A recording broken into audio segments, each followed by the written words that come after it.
Takoa Pau. This is Kaiopua Fife with the Kiwani Foundation. We're doing another segment here for you with Voices of Truth, one-on-one with Hawaii's future. And we have with us here today Tane and Siong. If you're tuned into the chat groups or active in the issues, Hawaiian issues here, it should be a familiar person to you. We were happy we could get together. Tane, aloha. Mahalo for removing yourself from the computer keyboard there for a few minutes to come down and talk with us. Just kind of like to catch up with you as to you know, what's your latest take on where things are at and how things are progressing. We were talking before the camera went on about you know, essentially communication. Right. How do we encourage that, and how do you participate? You know. When I first started, of course, I was venting a lot and didn't have diplomatic skills as much as would have been preferred. And sometimes I made statements to shock people into... Get their attention. Yeah, and have an opinion, voice an opinion, you know, so... I was more or less stirring the pot so that, you know, others would react. I think the problem that we face a lot of times is like in a matter of communication, some feel intimidated. And the fact is they should reflect it just like me, you know, just jump in there and, you know, well, you've during been the course of it, you can hone your skills. Yeah, yeah. But it's a big jump for a lot of people, you know. A lot of the blogs, a lot of the chat situations, the email groups, listservs. You know, it's hard to really judge who's really listening or reading, because usually it's like the same folks are participating in the discussion. And, I think that some of them who are tuning in and observing but not actively participating are learning something. But I think it's a big jump from listening to discussions and sometimes arguments. It's a big jump from going to that to actually getting into it and mixing it up. And it's a challenge, and it's a kind of it's a big step for a lot of people. Yeah, especially if you're not accustomed to being verbally assaulted. And we have some people that are really passionate, you know, that and how they feel, and a lot of them been in it for such a long time that it's like almost preaching to the choir, and a lot of times finding other ways to come back. Sometimes we lose touch, and then before you know it, you know, there's a lot of name calling or something, and of course that we should try to excise out of our contribution. But I understand where some are coming from, and I think no matter what level of communication you use, you should just go ahead and just go for it. Yeah, go for it. Say what you mean in your capacity, which is okay, you know. And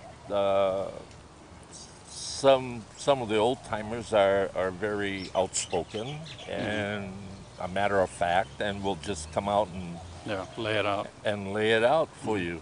I try to go within the confines of the laws, the international laws, and try to do it more in that direction than calling somebody a dummy or, you know, you're off your rocker. But of course I've been guilty with, you know, falling prey to that as well.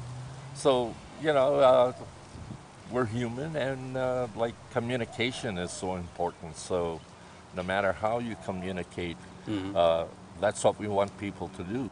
Well, it's an evolution. I think part of it is just kind of learning the skills and exercising them of communicating with a group of people or other individuals, you know, and the give and take and exchanging ideas and defending, you know, your perspective versus somebody else's perspective. You know, with the electronic age and all of these opportunities that everyone has to access so much information or participate in the discussions, it's really important, especially I think for our people here in Hawaii, who pretty much, at least the previous generations, were brought up to pa'akava, you know, Yeah. don't speak until spoken to, shut up and be quiet and listen, Right. to jump in. But I think there's some good things happening with the younger generations now, because I think it's a good thing that they're becoming more open to communicating and participating. You know, old guys like us are going to be around here forever, no matter what we may prefer. So I'm always encouraged that we've got so many young folks coming up who are, Yeah, I'm you know, glad to see that. tuned in and interested and passionate too, you know. Yeah.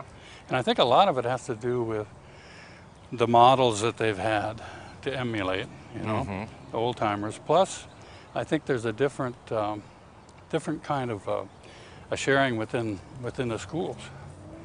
And some of you, even our There's a better younger teachers. understanding now.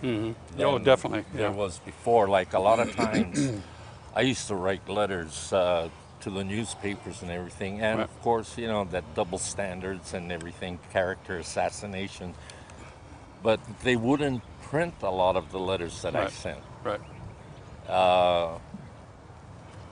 I even sent to the UN and to the European Parliament, European Union. The only one I got a response from was out of the UN. It was the Animal Rights Group. They responded Yeah. to what I was talking about, and then the EU wrote me back, and they said they were putting it on the table for discussion.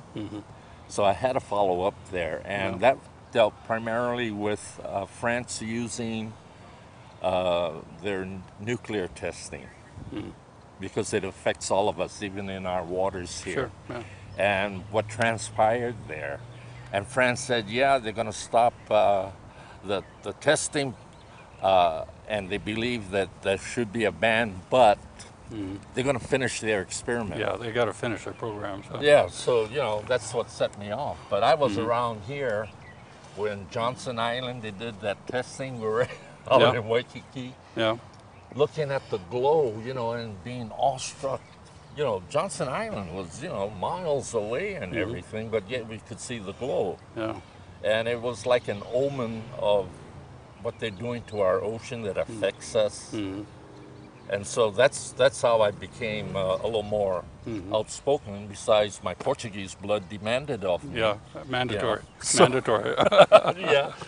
So I was always able to express my opinions, whether I did it correctly or not, or within, you know, their protocol or not, Yeah. was irrelevant to Yeah. me, you know. Yeah. But Well, I tried my best Sure. anyway. Sure. Well, you know, there's a, you know, if you're playing in the international arenas, obviously, just like everywhere, the way things actually get put on the table or get discussed is because someone forces the issue or someone broaches the subject and then just keeps on and on relentlessly. Yeah. And that's how things get addressed, and that's why it's so hard for us here in Hawaii to have that kind of participation, for instance in Geneva or wherever else, because it's got to be, you have to be like on the ground, and they're involved making it happen, and just like trying to have an impact on the U.S. Congress from here. You know, it's awfully difficult. A typical example would be like the Akaka bill. We're talked about and discussed as a third party. And there's no direct communication between the people and the governments. So here, you know, they're making all these suppositions and, you know, guidelines for us and everything, and we don't have that input. Well, it's probably because they know what's best for us. Well, see, that's part of manifest destiny. Yeah. You know, it sounds benign, but it's a doctrine that is deeply imbued within the European and Anglo countries, such as the United States, New Zealand, Australia. And so I think the people are going through the same thing that we are. But I know we have a strong case in our situation is because we were already a recognized nation. Yeah. And participating globally and internationally. And there are a lot of things that have not been taught in schools, especially within Hawaii or the United States. So, you know, they naturally regard us as indigenous American Indians, you know. It was a different time in a more modern era that we got better established, and for good reason, why Kauikeaoli did what he did. You know, you learn more about the Western way, how they interrelate country to country, nation to nation. And so he tried to conform it accordingly so that we'd be more acceptable and be able to participate. And so our advantage was, I think, a time frame that was different from, say, the Native Americans, because they had treaties as well. But they... which are also disregarded. Yeah. Yeah. So, you know, it's a matter of time. It's just like when we were born, you know, we were still considered a foreign country and a territory of the U.S. Territory, yeah. And then in '59, you know, say, well, you're a state now, you know, so you're a full-fledged U.S. citizen, whether we wanted it or not. The more I delved into it, knowing the laws of occupation, getting familiar with that, there's a lot of violations that have been continuously ongoing till today. And that creates more of a problem. So when they try to redefine us, I get upset about it. Well, because they're trying to change the dynamics. Yeah, it's actually on the one hand it's a redefinition. On the other hand, it's like totally ignoring us. We're talking about the Akaka bill, which to me is like the tool for slamming the lid on the issue of Hawaiian Kingdom, of sovereignty, of land rights, yet unrelinquished. And at the same time that is still kind of limping along, that Akaka Bill, Native Hawaiian Government Reorganization Act, the way that's still limping along, now they're taking these other routes to take the lands and the assets, you know, just ignoring the federalization and federal recognition, and now they're going to make some of our lands national historic corridors or sites. That's the way they're going to. They weren't successful in dispossessing us the other way, so now they're going to dispossess us in that manner. So, and that doesn't provide for any consideration for indigenous people or Hawaiian nationals. It's just, well, this is a part of the state of Hawaii, and it's so important that we're going to make it a national heritage site. And with that, of course, for us to protect it means that there are certain things you can't do, like whatever we say, you know, the U.S. says.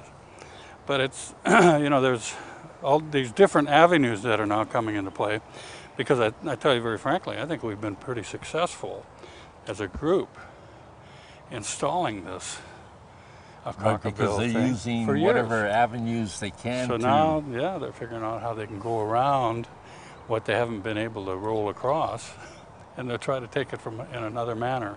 It's all semantics. Well, it's a strategy, you know, that's going to, hopefully, the United States wants to achieve the same thing, which is, you know, get rid of this whole issue of Hawaii as having been sovereign, having been a kingdom, still really legally. Well, that's why they have the box for us to play in. Yeah. You know, and then the younger generation come up and totally clueless about it. Well, actually, I think a lot of them are pretty well informed, and I think as a result, a lot of the work that was done by people who came before. Yeah.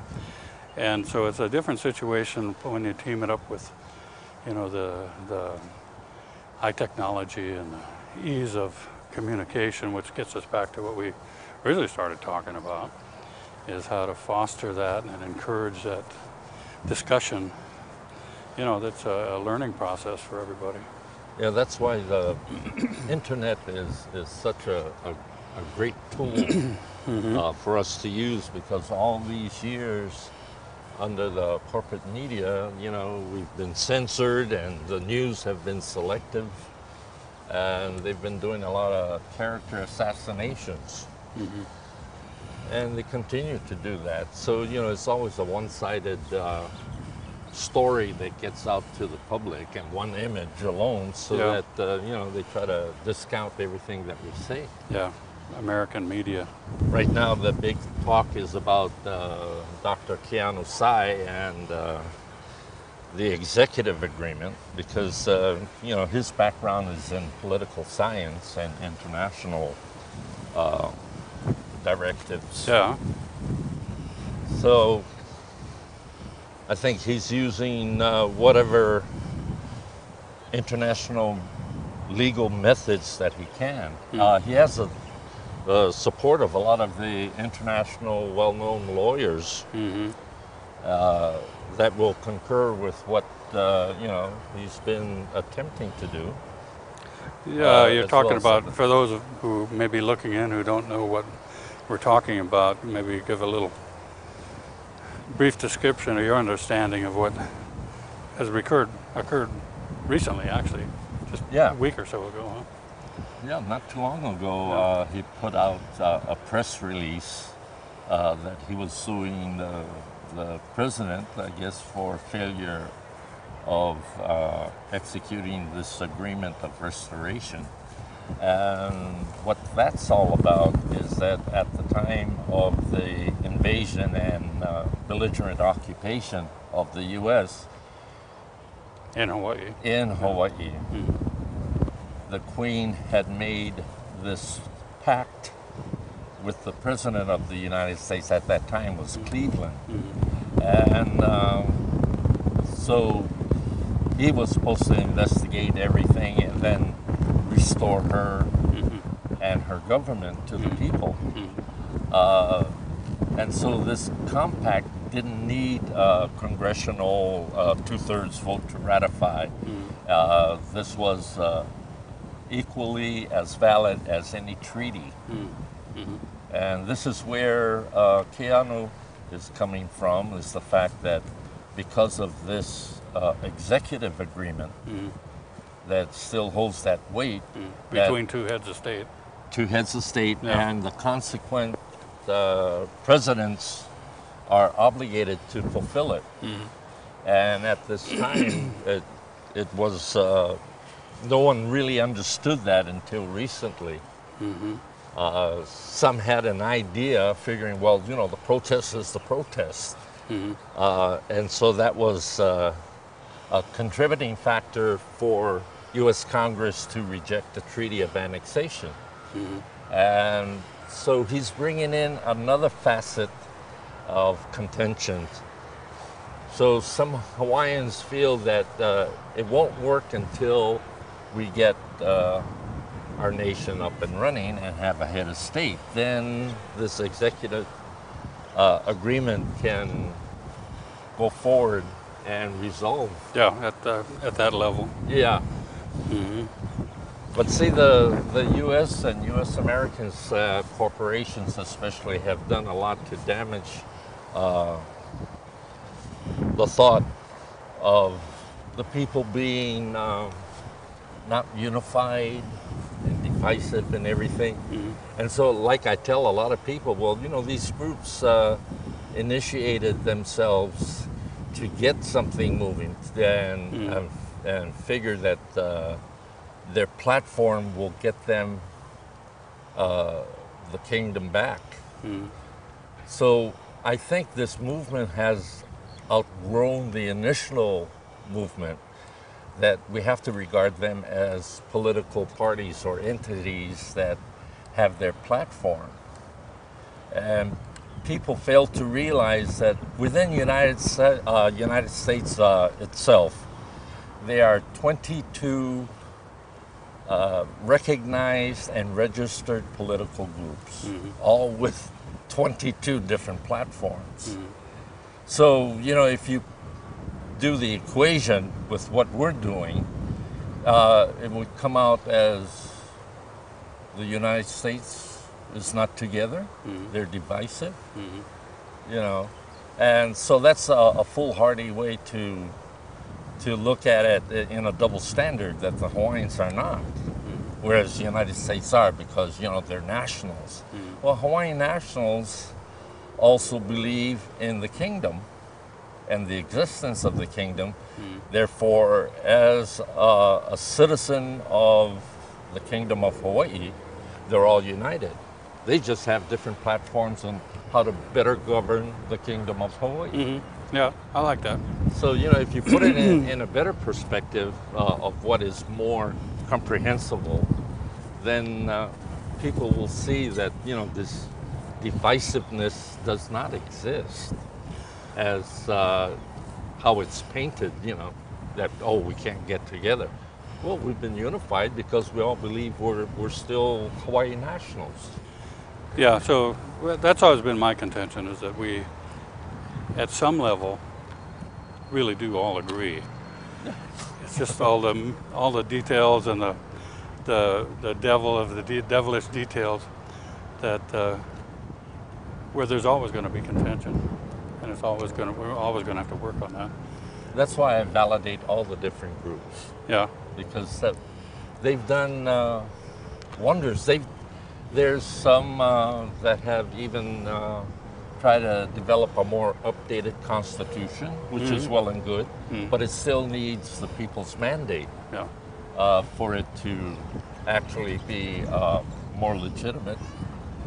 Yeah, it has to be supported by a large number of people. Yeah, so it's their kuleana to reach out to the people and sell their idea of their platform as subjects of the Kingdom of Hawaii.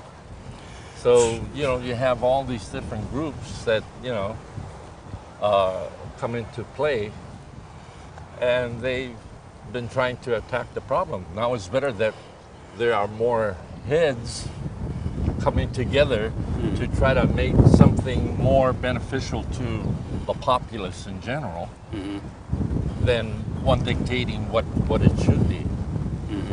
So, you know, there's a lot of issues out there, and I really encourage a lot of people to go ahead and take the step, jump in, no matter if people are name-calling each other or what. Express your opinion to your capabilities, and don't feel intimidated about it. You know, we need to hear from the people. So the time to ho'omau is over. Yeah. You know, we need Ho'omau, be quiet. Yeah. No, it's time to speak up. Right. We've got to know what the people think, rather than just a handful of us that are speaking our mind and trying to educate a lot of people about the different issues that are abounding out there. So in a nutshell, I mean, there's always, a lot of people are asking, okay, well, what should we do? You know, and so there's different answers depending upon who asks the question and who answers the question. And at this point, it sounds like what you're saying is one of the things we need to do is up the communication, the level of discussion, et cetera, et cetera. Is there anything else that you think we need to do? I mean, there's been an increase in activism. I mean, there have been more organized demonstrations. There's been more actual, you know, bodies showing up to complain, to, you know, make their complaint, voice a message, and, you know, that's more and more been happening just within the recent past. And so, what do you think? What do you think about that? Do you think that needs to increase? I think is that people should start exercising critical thinking. This way, they'll derive at their own conclusion when they do a lot of good research and everything. So if they do critical thinking and self-educate themselves and keep an open mind, then they can bring things together. Well, cool. That's just about a good wind-up for us. Tane, mahalo for spending some time with us, and we hope those of you who are out there who may just be listening get involved in the conversation. You can do it on the keyboard and the computer and the blogs, emails, discussion groups, or you can show up in person physically at some of these events that are going on and participate. Exactly. So thank you very much. Once again, I'm Kai Opua Fife with the Kiwani Foundation. Mahalo, Tane and Siong for being with us. Everyone stay tuned and keep watching Voice of Truth, One-on-One with Hawaii's Future, a component of Free Hawaii Broadcasting System. Aloha, ahui ho.